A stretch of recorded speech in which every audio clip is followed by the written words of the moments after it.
So finally finished watching Rising with the Wind. I watched it on iQIYI. There are 40 episodes. The drama is essentially about business, how cutthroat it is. They've probably picked one of the most mundane areas possible. And they've combined basically the factory side of producing retail products, in this case shoes, with the sort of high-end investment side of things, more specifically investing in dyeing companies to sort of sell them out and stuff like that. I'm going to start with the bad things and then end up with the good things, because I was always taught that you always end on a good note. So that's what we're going to do. So let us start with bad. So first of all, this drama could have been at least 10 episodes shorter. By the time I got to episode 30 and the episodes from 30 to 40, it dragged, really dragged. I definitely think that is a problem with the screenwriting script. It just was kind of something of the same. And then it became sort of a rinse and repeat issue that you see in all modern dramas. And it just, it just became sort of a drama. Now, I have two complaints to bring up. The first complaint is about a third of the way through, I think it was. The main character's fears were brought up. And Gong Jun's character, Jisoo, he had a fear as a result of a pretty nasty childhood trauma. And I generally thought, they've mentioned this trauma, they've mentioned his fear. Something's going to happen at some point in the drama that is going to utilise that, that's going to sort of pick that back up, slot it later on in the show to cause a bit of excitement. That did not happen at any point. They mentioned this fear, they mentioned why he had it, and that was it. There was another recurring fear that sort of happened throughout, and then he did get over it, but it was so mundane.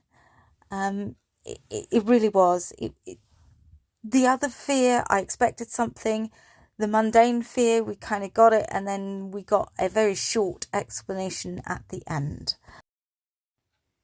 And I'm talking the end of the series, like episode 40. The second one takes place during the misunderstanding bit, mandatory C-drama, there's always some kind of misunderstanding. They've split up because of something he's done. And I am very on board with that reason for splitting up. What I'm not on board with is that he literally turns into a creepy stalker. And it's sort of played off as this, oh, poor lonely puppy type thing. And some of it outside of the stalker bit is kind of okay, but the stalker side is really not. There's literally one section, not episode, but one scene where he bundles her into a car and just drives off with her after she's got out of a taxi. And I'm sat there going, you just kidnapped her. Technically, that's kidnap. And yet it's all done with the romantic ballad for the drama playing in the background, which just didn't quite sit right with me. So let's quickly rush over the good points. So the acting in this was pretty solid. They didn't have an awful lot to work with. So given that, the acting was okay. You felt the emotions. Nothing made me feel the emotions enough to actually do any crying or anything. But there really wasn't anything in there to really make you do that.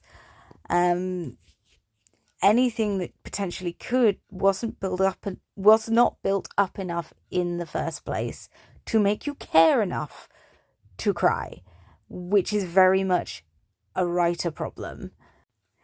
So with that in mind, I think the acting was good for what they had. And other than the child actor, which sounded like they were overdubbed and I'm not going to say badly, actually. I think poorly, not badly, just poorly. It sounded like an adult putting on a kiddie voice. There was no hammy acting. There were some cute bits in this drama. I was invested until around episode 30 when it got boring. But at the same time, they were few and far between. Another thing I liked about this drama was a lot of the actors, particularly Gong Jun, were very expressive in their facial features, which I like in an actor. It helps portray the emotions that they are trying to get across.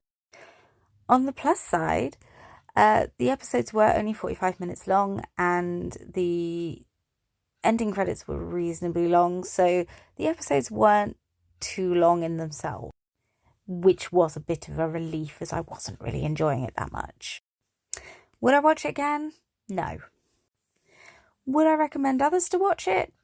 Well, if you like that kind of thing, then yeah, give it a go. Again, I did manage to finish it, so it wasn't horrid. It wasn't terrible. It was watchable. I just think it could have been better and more engaging, even with the subject. It could have been more engaging. So I guess now we watch for Fox Spirit Matchmaker and see if old Simon Gong can get a better reaction to that drama, because I think he's trying to get to S-class level. Anywho, what did you guys think? Let me know in the comments wherever you're watching or listening. If you're watching on YouTube, please do subscribe as well. I know 88% of the people that tune in aren't subscribed. If you're watching this on TikTok, don't forget to hit that follow button, and still leave comments, because commenting improves my stats. I'm not really sure how it works. I just enjoy doing these. Anyway, thank you for listening. It's okay if you don't agree with my opinion, but I'd love to know yours. Bye!